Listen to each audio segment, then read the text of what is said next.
똑같은 물건이 장소만 바꾸게 되면 가격 차이가 납니다. 요 가격 차이, 여러분 요게 바로 상업 이윤입니다.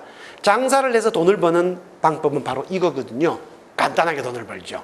마르코 폴로가 일러주는 것은 계속 요 시장에서는 어떤 물건이 싸고 어떤 물건이 비싸고 그걸 찾아낸 겁니다. 그래서 싼 물건을 사서 비싼 곳에 가서 물건을 팔고 비싼 물건을 가지고 거기에서 싼 물건을 사서 다시 비싼 물건을 옮기고 이렇게 하는 겁니다. 이게 상인이 계속 하는 거예요.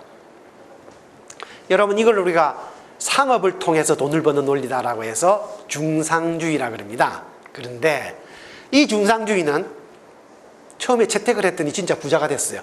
중상주의를 채택을 해서 부자가 됐던 나라 뭐 포르투갈, 스페인, 네덜란드, 이탈리아, 영국 뭐 다 그렇습니다. 그랬는데 이건 좀 지나고 나서 보니까 어떤 문제가 생기느냐. 옛날에는 서울에서 회 먹기가 정말 힘들었는데 지금은 서울도 보니까 동네 방방 곳곳에 다 있어요. 횟집이. 이게 가격 차이가 크면 여기서 물건이 자꾸 옵니다. 교역량이 늘어나게 되고 교역 횟수가 빈번해지게 되면 이 가격 차이는 점점 줄어들 수밖에 없어요. 수요 공급의 격차가 줄어드니까. 그죠? 따라서 어느 정도가 지나고 나면 더 이상 가격 차이는 없어지게 됩니다. 여러분 유럽에서는 실제로 이런 사태가 18세기, 19세기에 실제로 이게 등장을 했어요. 이래 안 된 겁니다. 이게 드디어. 제가 말하자면 16세기에 이런 문제가 발생을 했어요. 16세기에 이런 문제가 발생을 하게 되자 이게 중상주의로 난 돈을 벌 수 없구나. 그러면 이제 어떻게 되느냐. 여러분들 여기에서 돈을 벌 수 있는 원리가 있다고 생각을 했는데 이게 아니라면 돈을 벌 수 있는 원리, 부를 키울 수 있는 영역은 부를 소비한 영역을 빼면 남은 건 하나밖에 없어요. 생산 영역. 그래서 사람들은 생산 영역에서 부가 이미 부는 가격 혹은 가치라고 알려져 있습니다. 그래서 이 가격 혹은 가치가 생산 영역에서 커질 수 있는 방법이 무엇일까? 그걸 이제 찾기 시작했어요. 그게 바로 중농주의라고 하는 겁니다. 이 사람들은 어디서 이 발상을 생각을 했느냐 하면 이렇게 생각을 하죠. 생산에서 부가 가치가 늘어나려 그러면 투입한 것보다 산출된 게 커야 됩니다. 그렇죠? 그러면 투입한 것보다 산출된 게 커지는 게 무엇이 있을까? 곰곰이 생각을 해보니까 여러분 여기 책상이 있습니다. 책상. 여러분이 책상을 만들려고 그러면 책상에 원료가 들어가야 될 텐데 원료가 이 책상의 크기보다 크겠습니까? 작겠습니까? 당연히 커야 됩니다. 그렇죠? 깎아서 만드는 거니까.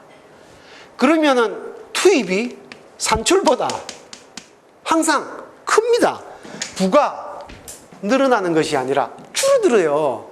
여러분 이게 보통 제조업이라고 부르는 거거든요. 우리가 매니팩처링이라고 부르는. 그렇다 그러면 투입이 산출보다 작은 것, 그게 뭘까?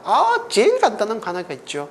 여러분 이게 씨앗에서 나는 것. 그걸 예를 들어 볼까요? 우리가 제일 많이 먹는 곡물 봅시다. 곡물. 여러분 벽시 있지 않습니까?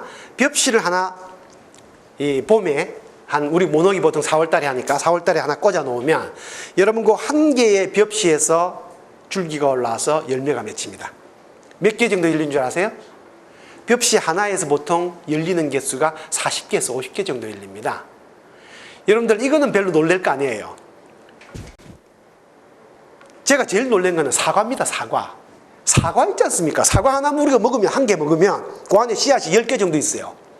그 중에서 한 개 씨앗을 땅에 꽂아 놓으면 이 싹이 나옵니다. 이 나무로 크거든요, 이게. 물론 시간은 좀 많이 걸려요. 사과는 보통 보통 이게 이제 열매를 맺으려고 그러면 7년에서 8년 정도는 돼야 됩니다. 물론 가지치기도 많이 해줘야 돼요. 그러다가 10년 정도 되면 10년에서 15년까지가 이제 이 성수학기인데 여러분 제가 놀랐어요. 사과 나무 한 그루에서 사과가 몇 개 정도 열릴 것 같습니까? 몇 개?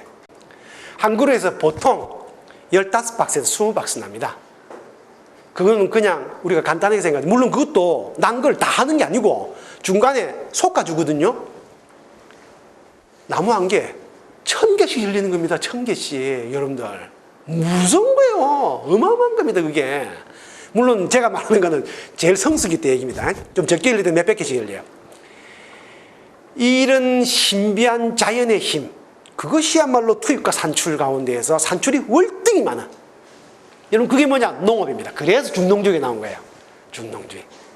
그런데 이 중농주의는 중상주의는 그 얘기를 설파를 했더니 당시에 위정자들이 그렇게 하면 돈 되겠군. 그래가지고 그럼 네가 시키는 대로 좋아 상업을 육성하고 이렇게 했습니다. 근데 진짜 부자가 된 거예요. 그러다 나중에 이제 안 돼서 이제 틀렸다 더 이상 안 하는 건데 중농주의는 쇠가 빠지게 설파를 했더니 이 얘기를 들은 사람들이 누구냐? 프랑스의 절대왕정 귀족들이 했는데 이 귀족들이 실천에 안 옮겼어요. 그거 안 했습니다. 그거 안 해도 돈 버는데 뭐 이런 생각했습니다.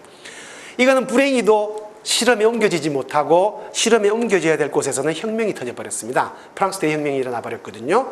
바로 그 당사자였던 농민들이 혁명을 일으켜서 나라를 뒤집어 엎어버렸어요. 그래서 중농주의는 결국 현실적으로 실험도 되지 못했는데 사실은 이론적으로도 정말 그렇게 했으면 큰일 날 뻔했어요.